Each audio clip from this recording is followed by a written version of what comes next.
Good afternoon, ladies and gentlemen, and welcome to our panel this afternoon. Being a one-woman show, all you need to know. I will be your moderator. My name is Patience Chisanga-Mayer, and as some of you can already see, I do not have any ounce of patience in me. That is why we were almost getting started before the tech team told us to get started.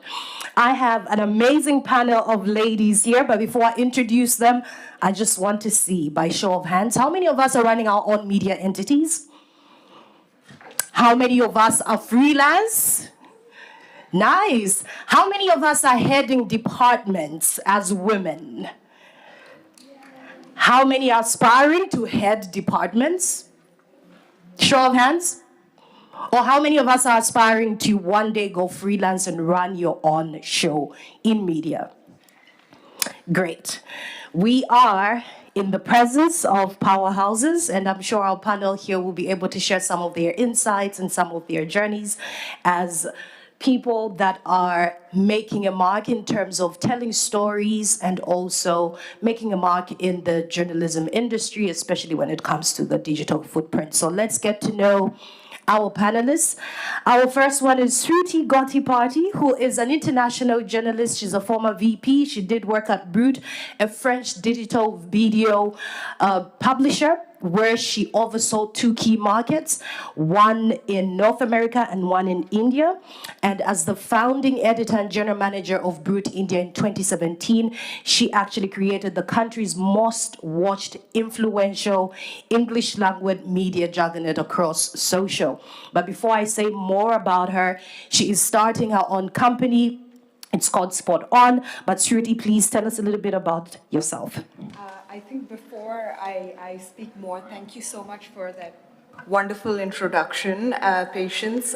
Maybe I can show you a little clip of what I'm launching and what the mission is, and then, maybe we can get started. So if you could show that. Hi, you, yes you.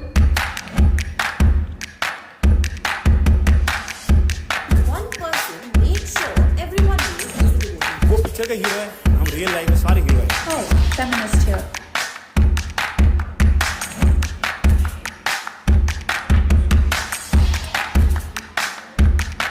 We need to urgently talk about this case will tell you what's wrong with our judicial system. Hundreds of job seekers showed up for just 40 vacancies. But do we even want democracy in India?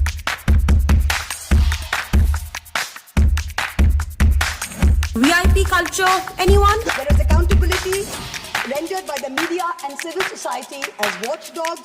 Bribery case is affecting the entire country. It's fun being Muslim in this country, right? It's like an adventure sport.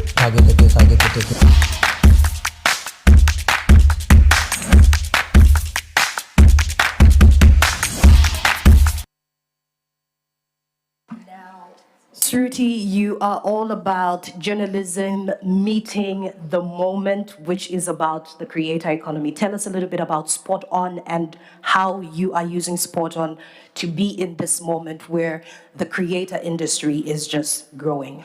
Okay, I think before that, I'll do just a little bit of scene setting. So in 2023, less for female-only founded companies received less than 3% of VC funding.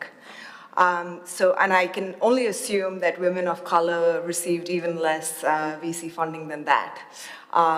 So if you're a VC-backed media company, even if you espouse progressive values, it's very likely that you're male. So just given this is the sort of landscape that we're working in, I wanted to say that betting on women is not charity, it's good business.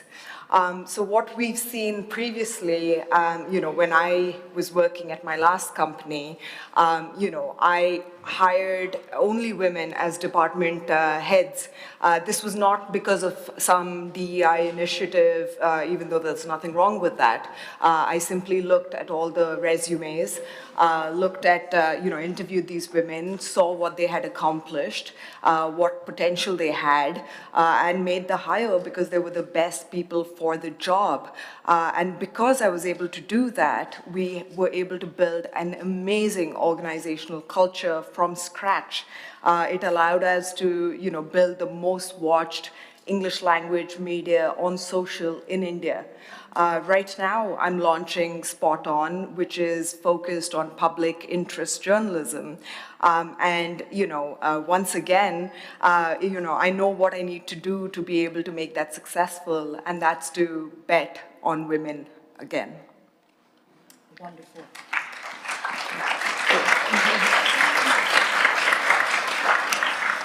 Loving that. Our next panelist is Josephine Karianjahi, and she is an amazing connector, and that is why she is actually sometimes referred to as an award-winning connector, international development consultant, and media entrepreneur, originally from Nairobi, Kenya. Do we have Kenyans in here? Ooh, there we go. And she co-founded the Africa Podfest, which was a women-led, community-driven podcasting company that has worked to showcase the very best of African podcasting on the global stage from 2019 to 2024. Josephine is known for using her voice as a platform in storytelling and inspiring communities to take action. So Josephine, please tell us a little bit about you and your work. All right, thank you, everyone. I wonder how many of you have listened to an African podcast this year? Thank you. One of the things that I love about Africans and Africans in podcasting is that there is no one voice that represents the whole continent. Africa is not a country, and we made sure that everybody knew about it. If you've not really looked at the numbers, podcasting represents about 1% of media globally. And sometimes when we talk about African podcasting, I kind of see a misty look in in someone's face where they're like, oh yes, Africa, but not really thinking about the business of podcasting and how it's relevant to the continent. Women are at the center. Women are taking over where legacy media has locked us out. So I love this panel because as a solo founder, as a solo woman here in the EU, I've never been alone. I co-founded with some fantastic women who are based on the continent, and we had the grand vision of starting Africa Podfest, so an African podcast festival, a research platform to look at the sustainability and relevance of podcasting for the future on the continent, a database of African podcasts, a really loud mouthpiece for African podcasters in the world, and also an opportunity for traditional newsmakers, for example, journalists, etc., to really take advantage of this moment when there's not enough journalism in podcasting to present factual narratives. So we started off with a really broad mandate. I started thinking about it very small. Others said, well, why don't you think across Africa? Turns out you can inspire people across the world. We started getting emails from people in Latin America, from the US, Canada, Australia, the EU, different countries, different languages, all saying, I love podcasting. I want it to be more community focused. I don't mind influencers taking over podcasting, but I really want to make sure that my voice is represented. And my absolute favorite, I want to make sure that I don't have to have a radio voice to tell the truth from where I am. And that's what we ended up achieving. The best part of it is that somebody somewhere decided that funding is for the 3%, 1%, maybe 0.25%, reduce that by a factor of 10 or 20 when you're talking about the African continent. And that meant that all of the work that we did was community funded. It started with people sending us a coffee through platforms, people subscribing to our Substack, people going ahead and signing up for the virtual Africa Podcast Festival. It's people who sent us overflow budget from an event that didn't occur because of the pandemic lockdown. It was Spotify deciding we were worth giving $100,000 to distribute and make sure, as grant administrators, African podcasters had some funding. Yes, we divided it by 13 people, 13 teams, but here's the thing, and something that a great part of me thinks of. For the record, we needed to say it is possible. So that's where we started.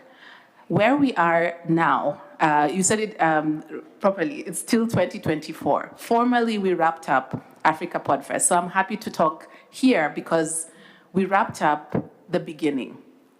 Now we continue with you all and as part of this panel. Wonderful. I think through T. Josephine, you are really showing us that women are still leading, they're innovating, and they're still finding their space. Let me introduce our third panelist, who is a very special friend of mine. And because in 2014, the report by Reuters Digital News Report actually highlighted that the most popular news influencers or news communicators, as V loves to put it, are still predominantly men. And our next panelist, Joanna Rudiger, is the head of social media strategy at Germany's international broadcaster Deutsche Welle in the culture and documentaries department. But she has her own content on her Instagram and her TikTok, which provides timely news, updates in English about Germany for migrant communities. And while she's been here, she recently posted about the collision, even though she said she wouldn't. But Joanna, tell us a little bit about yourself. Yeah, thank you so much, Patience. So I actually started Deutsche Welle's very first TikTok account 5 years ago, almost. And at that time, there weren't many examples, so there wasn't a lot of journalism on TikTok. So I thought, okay, I'll just have to try out as many different formats as possible, and I'll just start my own private test account where I just can test out things, and whatever works, I can then implement at our DW account called Berlin Fresh. And so I never set out to be successful, but then I built this big international community on TikTok and later on Instagram. And because it's a very international community who expect the news from me in English, broken down for their everyday life, explained. And so now I can't stop because it brings me so much joy and it's such a wonderful community. And I brought you just one video to show, to give an expression. But because this year it was very important for us, the general election in Germany, and I made a lot of videos about this, and one series my community really needed and liked was explaining the election platforms of each of the 7 important parties running. So I brought you one example, if we can play that now. Promises they will do if Germany is heading into an election. And here's what the far-right AfD promises they will do if they win the election. I read all the election programs of all the parties, so you don't have to. The AfD, who got famously this endorsement by tech billionaire Elon Musk, wants to leave the EU and ditch the euro, so Brexit, if you will. In their election program, they have strong slogans against immigration. Like here on page 53. They say, close the asylum paradise Germany. The AfD rejects a European asylum policy and wants to send people back at Germany's borders. On the topic of skilled immigration, they say this. Before any further immigration from skilled workers from outside Europe, we will first fully use the domestic potential. And they definitely don't want citizenship for skilled immigrants. In fact, they want to scrap the current citizenship law and return to the rules Germany had 35 years ago, meaning you won't get citizenship as an immigrant even if you've been living here longer. And kids born in Germany won't get citizenship unless at least one of their parents is German. And yes, Alice Weidel, the AfD's candidate for chancellor, her life partner is a woman, but in their election program, the AfD doesn't mention they want to support queer rights, just the opposite actually. And they say they don't believe in man-made climate change. This program is over 80 pages thick, so of course this was just a brief summary. Next up, SPD, so stick around. Interesting. You have nearly 500,000 followers, Joanna, and this is your type of content delivered in a very simplified manner, easy to understand, and in a very funny and sometimes humorous way. But on a lighter note, how often do people ask you if you dance on your TikTok videos? Actually, yeah, I get this question a lot, or used to get it a lot, especially from fellow journalists, traditional journalists, but I've been getting it less because it seems to be that people understand that, people are on TikTok to get news, breaking news, information, and serious journalism. So it's fortunately getting less and less. And no shade to anyone who is dancing on TikTok and is transporting information that way. It's really also a fun way to inform people. And I sometimes do little viral sounds, lip-syncing sounds, just to get a quick info out. And my community loves that because they enjoy seeing that I know what platform I'm on and that I'm speaking the language of the platform. But yeah, it's not my main thing. And of course, underlying in your question is the bias that, many journalist men think that, as a woman being successful on these platforms, it can be only done through, as how did one journalist colleague said, Johanna is shaking her ass on TikTok. And so, yeah, that has been the bias the last couple of years, but it's changing now. And this year in Perugia, the big topic was newsfluencers, I felt like. Everybody came up to me and asked me about that, so I feel like it's really changing. Interesting. Let's move to Sruti. You've launched your startup with a focus on Gen Zs. What have you learned about growing large and dominating an audience, so to say? And perhaps you can also talk about building a loyal audience on social media. Well, I think there are a few things you need to be... sorry, I keep forgetting to switch. So I think there are a few things you need to be able to do that. First, have that kind of authenticity, which I think Joanna did such a good job of portraying. She's putting herself out there and she's doing a terrific job with that. And I think to not just be authentic, but also transparent is really kind of important to be able to build those audiences. I think, being journalists, we tend to, of course, hesitate to put ourselves out there. We want to use the voice of authority. That's what we've been taught in J school. And it makes us think that we're being very objective when what we're doing is alienating a lot of young audiences who think that we might have a hidden agenda. We're not being upfront with them. So sort of really developing that style and making sure that we're able to speak directly to our viewers rather than at them is sort of really key to build large audiences. Wonderful. At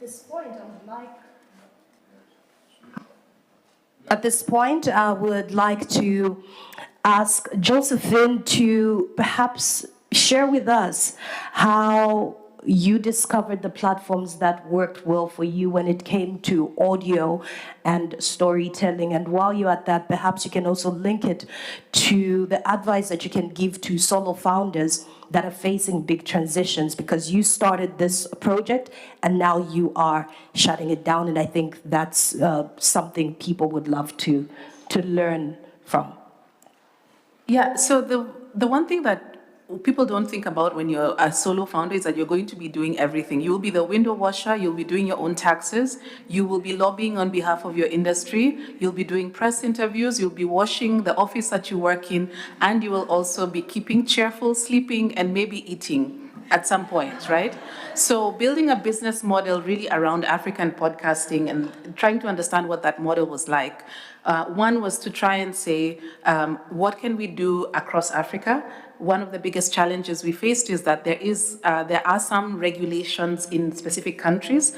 For example, when we started in Tanzania, you had to get a license to be a podcaster. The license does cost money. So that was one barrier in one country.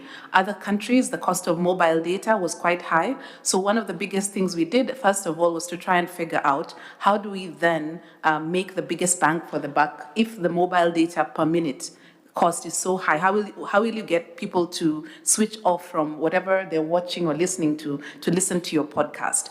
The other area that we had to build around is the distribution model.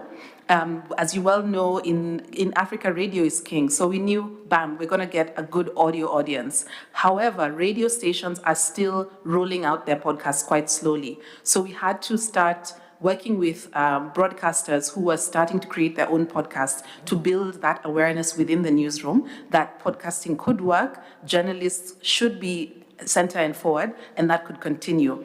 But the real kind of business model around it is how are you going to actually, how do we build a community-focused company in a market where advertisers had not yet stepped up? So, how do you then connect with the funding? How do you fund festivals where it's once a year? It's not sexy enough. It's not across Africa. A lot of what gets funded is if you're doing anything around health, if you're doing things around tech and platforms. So how do you sort of land the balloon in terms of this is a concrete investment that you should make? That continued to be the ongoing challenge. How many are students in the room? Welcome. I love that. We also decided to invest a lot in youth audiences, and specifically working with universities to start the conversation around podcasting and careers in media by and large across African universities.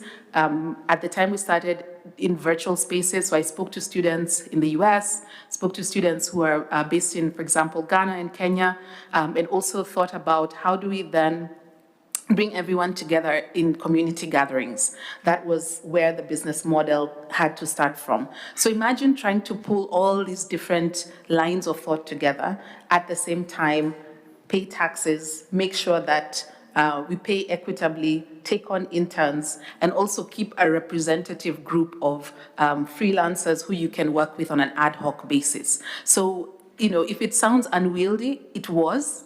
And it still is for a lot of you because you're working across contexts that require you to really know very well what the legal perspective is. You have to know what the political implication is in your region to start a media business. And also, someone called it the enabling environment around you. What support do you have? I was very fortunate to have my spouse, my family, close friends who are also on board with the mission, even though it was very nebulous. If you don't have that family structure, if you don't have friends, if you don't have colleagues who are supporting you, where will you get your support? So you have to really think of the water which will sustain you throughout the process. And I think that business model discussion needs to come up a little bit more. Okay, still talking about business models, and I think one key factor that most women face is the issue of funding. What lessons did you learn? What worked for you in getting the funding that you needed for the Africa Podfest projects that you were running? So there's two things that everyone should walk away from this room.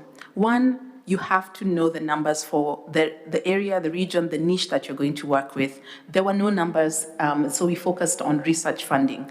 I want to shout out two organizations that really helped us get this together. One was Baraza Media Lab, who came in and partnered with us as a research partner. And if you don't know how funding works for media labs across Africa and tech hubs, there's usually a bigger funder who funds then the entity partners with smaller organizations. And so we had to understand that context. I come from the fundraising world in terms of communications for development. So I knew how to structure a grant proposal, how to structure a partnership agreement, how to reach out. You have to learn that to work across Africa. I know that's the same for a different region. So we did put a giant pillar around research for the African context and managed to do a study that was cross-cutting, covering qualitative and qualitative aspects of sustainability of podcasting in Kenya, Nigeria, and South Africa. The second big shot in the arm that we had was from Africa No Filter. Africa No Filter have been funding a lot of the media and creative individuals across the continent in the period since 2020 and 2021. So they funded us to do what's called Africa Podcast Day. I don't know if you've ever claimed a day on the calendar for yourself, we decided that we were going to focus on African podcasts February 12th of every year. And Africa No Filter came in at a point where we needed a co-sponsor and someone who was going to wholeheartedly embrace us to start that process.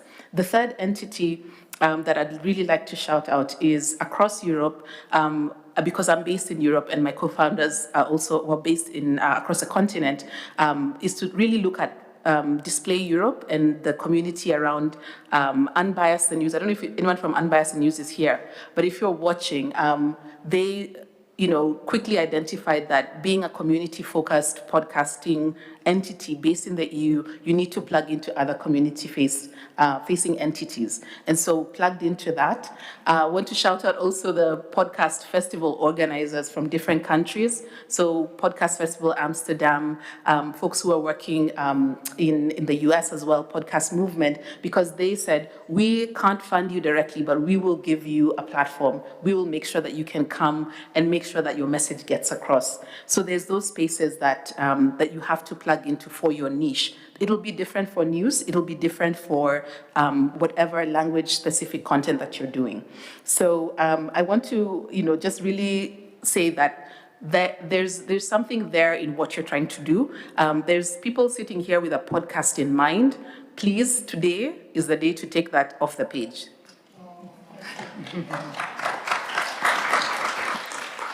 Appreciating that. So you are not really alone. You need to find ways of collaborating with partners. I want to move to Joanna, and I will ask you two questions. The first one is about discovering your niche audience, because you created your audience on TikTok and Instagram, and you've been delivering pretty much news. People that wouldn't see that thriving on these particular platforms, obviously, along the journey may have given you some feedback. I want to hear about the importance of, firstly, really defining what your niche is, the role that the community plays, and then just how do you juggle this? Because you have a 9 to 5 or 8 to 5, as other people would say it, at Deutsche Welle as head of social media, and then you have this online platform where you're sharing your stories. How do you balance the two? And what role does the community play in their expectations of what you do? Yeah, it is quite a challenge because I do run my TikTok and Instagram account in my free time, so I can only work in the evenings and on the weekends on it. And so I sometimes do get a lot of messages from my community saying, why haven't you reported on this topic yet? I'm waiting. And I don't necessarily do breaking news so much, but more like explaining the news, but still I get messages from people saying, you're my main news source, or if something happens, I immediately go to your accounts and check if you've done something on it. And so that's a great compliment, but also like a lot of responsibility, and I take it very serious because I have this feeling, I put out this promise that yes, I'm gonna give you the important news for your life, and so I have to follow through with it, and that is like a job basically. And so, but because many of my followers don't know that I'm a one-woman show, really, they think I have a team. They can sometimes, have very high expectations. So sometimes I make behind-the-scenes videos to explain, no, it's just me and my selfie stick. And if you don't see a video from me, that doesn't mean I don't want to bring this news to you. It just means I have been working and I didn't have time. But my community is really the main reason why I'm doing this, and I don't do just content for them, I do content with them. So I meet up with many, I filmed with all of you guys, so you know this. Whenever someone from my community has another perspective on a topic which I think will help my community, I make a video of them, and they sometimes fact check what's happening in Germany as well. With the rise of the far-right AfD, that was like a really important topic for my community, and I put out a video saying how the AfD, what their plans are for skilled immigration, and basically really shortening, and their plans are more technicalization and a higher German birth rate, so basically robots and German babies. And when I made this video, my community was like, well, actually, I don't think they thought this through because I'm a robotics engineer from Sudan and I'm working in Germany. And do they know that all the immigrants are building the robots? And so then I contacted this robotics engineer, and she and I made a video together explaining. So it's my community is the most important thing, and not only do I always have a long list of things they are asking me and I'm doing videos on, I also get all the expertise and personal experience from them, and they share that with me, and that is really wonderful. I also want to ask you this question. When it comes to your style of delivery, it's information that is informal but informative. What made you choose this approach? Did it just happen? Did you sit down and strategize? How did you land at this approach? And have you ever had to deal with people taking you seriously as a journalist? Well, on these apps, when you do facts and unbiased information and not opinion or controversial takes, first of all, you're a bit of a unicorn and the algorithm doesn't like you very much, because on TikTok and Instagram, strong opinions, controversial takes is that generate engagement, and that's what goes viral. So I often know if I had done this topic in another way, it would go viral for sure, but I stick to my thing of what we all do as journalists, bring the facts neutral. And now I see a kind of a turnaround that a lot of people are commenting. Actually, one of the reasons why I follow you is because you bring me facts, not opinion. There's enough opinions on here. So now it's becoming sort of my selling point to them. Maybe not so much to the algorithm, but to my community. And they actually, it's so funny because what I do a lot is, like you saw in this video, I really have printed out documents. Like if there's a new law, I'll have 100 pages document, or I have the election program, and they love it that, I have it in my hands and they can see it. And I think one of the reasons is because there is a rise of fake news and disinformation, especially on these apps. So they want to see, they don't want me to say like, oh, I heard this is happening, let me say something about this. They want to see that I did the research, even if it's like a really, really short video, and I read the 100 pages of the law, but I don't tell you everything. I just tell you that little bit of information you need to know. But they want to know that I did the research. They want to see it. They want to see where the sentence in the paper is. So I think, I used to do print journalism for the longest time and TV, so I've been the traditional journalist, so I see all the sides, and never has anyone be stricter with me and more fact-checking than my community, my audience. So if a traditional journalist to me says, oh, it's not real journalism what you're doing, then, I don't even know where to start, to be honest. Wonderful. Thank you for your gift of thought. We will be opening up for some questions, so if you have any question after my next round of questions, we will be coming to you, so please keep those questions in mind. But let's look at some of the challenges when it comes to leadership for women in media. And I want to ask you, Sruti, when you are the only woman in the room or the only one at the helm, how do you lead effectively? So I think a lot of my leadership style was actually crafted well before I had any sort of power. So I was still an early career journalist, like a lot of other folks maybe in this room, and the kind of experiences I had as a young female journalist really led me to think that, one day when I have power, when I can make decisions, this is what I would do. So that journey actually began then itself. and shape the sort of leader I went on to become. I think, your learnings, don't have to come from positive experiences. Some of my most difficult encounters actually, gave me a roadmap for the kind of leader that I wanted to be. And I think, like just qualities like empathy, because you've been in that reporter's position.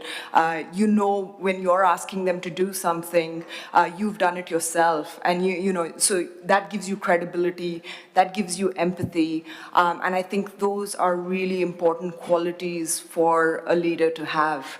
And that's what, even with the Spot On that I'm building right now, it's incredibly important that we're able to put that into the organizational culture.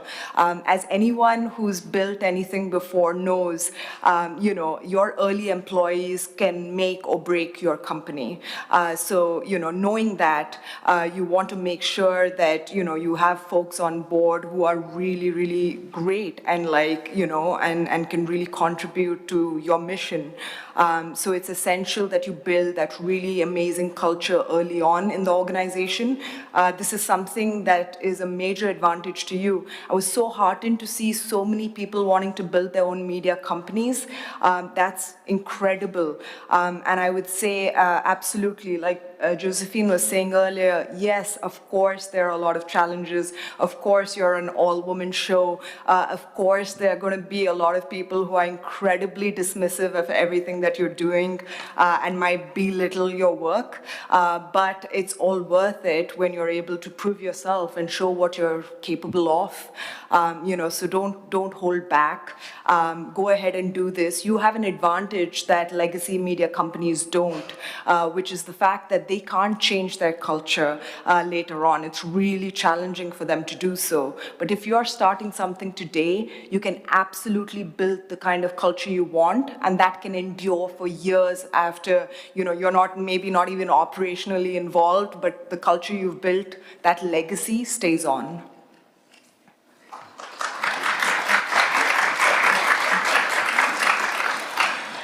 From your experiences launching Spot On, what are 1 to 2 extremely important things that women absolutely need to do before they get started, especially if they're looking at owning their own media business in 2025? I think there's been a lot of gloom and doom in some of these panels that we've seen here. But what I want you to know is that you should not be afraid to take big swings. You should not be afraid to really reach for the sky, to really have those outsized ambitions. I can tell you from experience, so earlier I was told, in 2017 when I was launching Brute India, they're like building a sustainable media company. Well, there's, India is a really crowded landscape. There's so many companies already doing, work online. How are you going to do this? And guess what? We had incredible success. We became the most watched. We built a sustainable company. Now when I'm launching Spot On, and it's public interest media in a country like India where journalism is under threat, people are like, what are you thinking? Everyone is going away, moving away from the news, and here you are doubling down on it. That doesn't make any sense. So don't be put off by that. Really sort of trust your own instincts when it comes to these things, and don't be afraid to lean into what makes you unique. I think, there's a culture, because so many men, have founded companies in the past, that being a leader or being a founder means you have to behave in a certain way. Don't be afraid to sort of, do whatever is unique to you, and make that the sort of imprint of your organization. I love that. I was taking it all. Now let's move to Josephine. You built a company, you scaled it up, and what is interesting is that you are now closing it down with intention after it achieved what the intended purpose was. What does this full arc moment taught you about sustainability, burnout, and just being a solo woman founder? In your case, it's two women that co-founded this project. I think it depends on who gets your first call when you found your business. So the first calls we made were to form our board of advisors informally. We looked for people who are experienced in African media, African creative industry, people who'd gone maybe 10 or 15 years ahead of us. And we went ahead and said, hey, could you come in and advise us about starting this venture and just be honest? So at the very beginning, I would say that setting up a sustainable venture requires that either informal or formal board of advisors.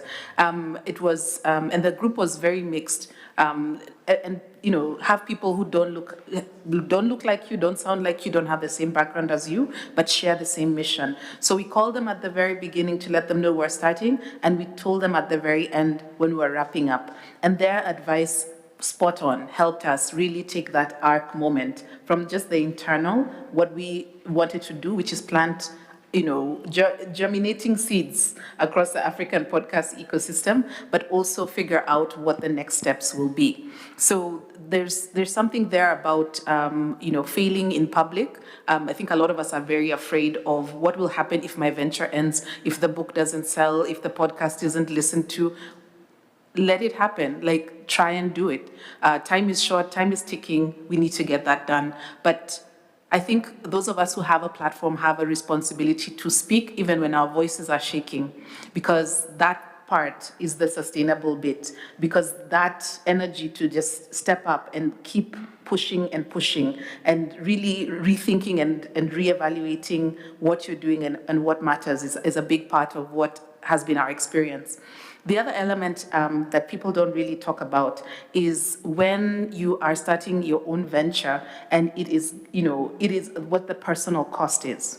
I would say that what we're not saying when we're looking lovely across the stage is where we really, really dig deep into our own reserves, whether it's our professional reserves, careers, time you've built, networks that you've built, but it's also taking away from your family. It's taking away from your friendships. It does take away from your lifespan to really pour into this particular venture. It's still worth it. For many people who don't know, there are podcasters across the continent who have faced death threats for having a podcast. They've had to move, they've had to do all these things so that they can be heard. So every time we felt, and I felt that, this is not going to really carry on, they said, we'll carry on still. We have to do this. This is existential. Thank you for doing what you're doing. We'll carry on.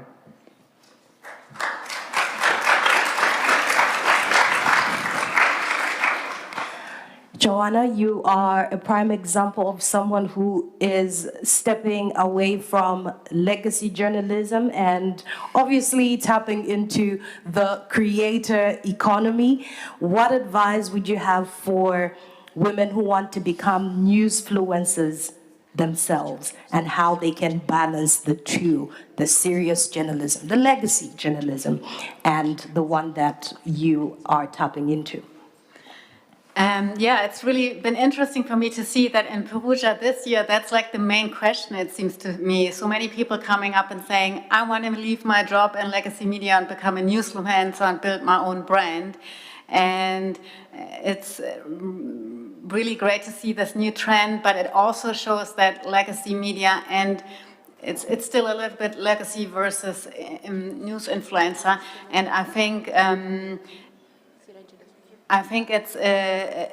it's not great that there has to be this decision, right? So I think it's time that legacy media and traditional journalists recognize the value of news content creators and newsfluencers or news communicators, however we want to call them, and work together. And I feel very much still like traditional journalists think or they feel threatened by us and at the same time dismiss us because they say, oh, it has nothing to do with me, they're not doing journalism, I'm the real journalist. And what they don't realize or should realize is that news content creators most of the time reach their audience better than they do themselves with the same topics, because it's more personal storytelling, more authentic, more relatable, breaking down the facts and really saying, no, what does this mean for my life? And I think, honestly, legacy media and traditional journalists can learn a lot from that, and pretending it's not happening is not the answer. And anyone who wants to do that, I would say, just, keep your day job, start doing what you love, pick a topic. I love news, so that was my topic. I couldn't do cooking videos or something because I couldn't do 3-4 videos a week on this. So it must be something that comes really natural to you and where you say, I can do it a couple of times a week for the next couple of years, and also love your community. I think that's something we content creators do, and the media houses really still sometimes don't understand that community or comments, engagement is not something negative, that you have to get rid of the hate. It's something you have to create your content together with the community, and if they're not interested in something, why are you doing it? I really appreciate that, and I like the fact that at the end of your compilations, you're always answering the question, what does this mean for me? Which is really the missing piece that is required to be in the news items and the stories that we're telling. We will take questions now. I see 3 hands, 4 hands, so we could begin with the lady in pink. Do we have the mic? Thank you.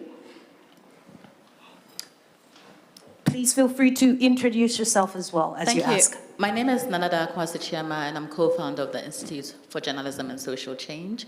My question is addressed to Josephine. If you were to do it all over again, what would you do differently? Great question. So quickly, Josephine, get right into it. Very quickly, 2 things. One is be even more bold. There's a lot of conditioning around how we show up in the world as women. My personal context is be as small as possible and squeeze as much as possible into, just for me, I'd love to disappear a little bit. And I suspect I'm not alone.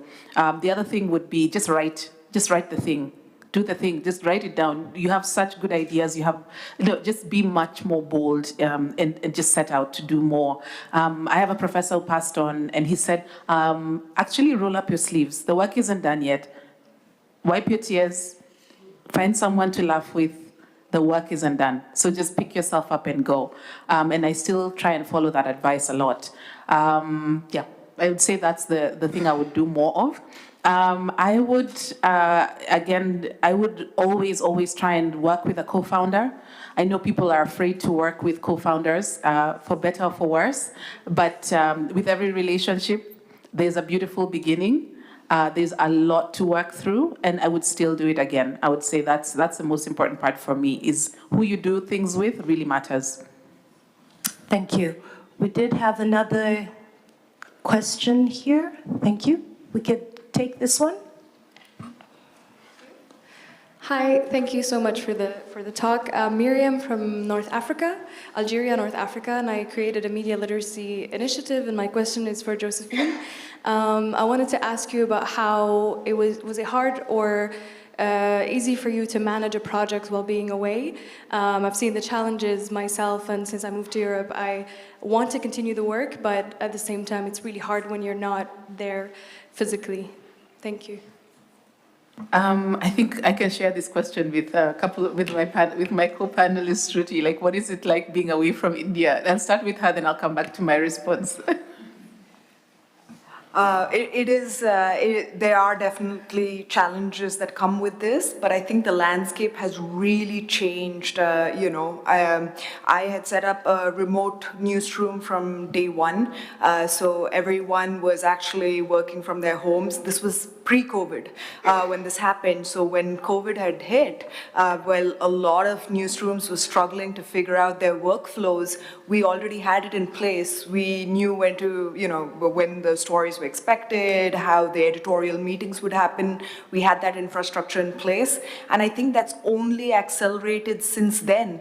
Most Gen Zs expect the flexibility of working from home, working remotely. So if you're building, for instance, for a young audience, it's a no-brainer that you want to have some kind of remote work flexibility, and that will help you build the kind of company you want. I think you're also working from a multilingual context, and that's not only formal languages, but also informal languages. Part of it is also codifying what you're working on, making sure that everybody has access to the relevant resources that you've developed, co-developed. And the other element is also the research and the factualness of the work that you're doing, and making sure that you publish or figuring out ways to self-publish your viewpoints, your perspectives. There's something about the legibility of women in our space particularly that it makes it really hard to be there and not be there. And I guess that's a bigger question than we have time to answer today, but that's part of what's been helping for me. Also, I would say the EU is very helpful if you're a podcaster. My city right now is Düsseldorf. You can go, and for 20 euros a year, you have access to the public library. And the public library has a music studio and podcast studio, which you can book for no additional cost. There's some things that you can take advantage of because you live in a specific region that you can use towards the service of your colleagues, or to make sure that you amplify as much as possible. So we can talk more about this. And also, let me shout out this room in Perugia and rooms and spaces like this, because this is where I've met a lot of my senior colleagues, junior colleagues who really said, hey, I like what you're doing. I want to do more of this with you. Let's talk after this. So please take advantage of that as well while you're here. Wonderful. So I will take the last 2 questions and then we wrap it up. Could we take one more? Oh, we are actually done, ladies and gentlemen. We are actually done. Thank you so much for your time, and we wish you a lovely afternoon.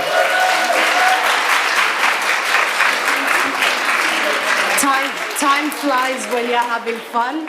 If you want to talk to them, they will be outside, and we could continue the conversation. Thank you. Thank you. No,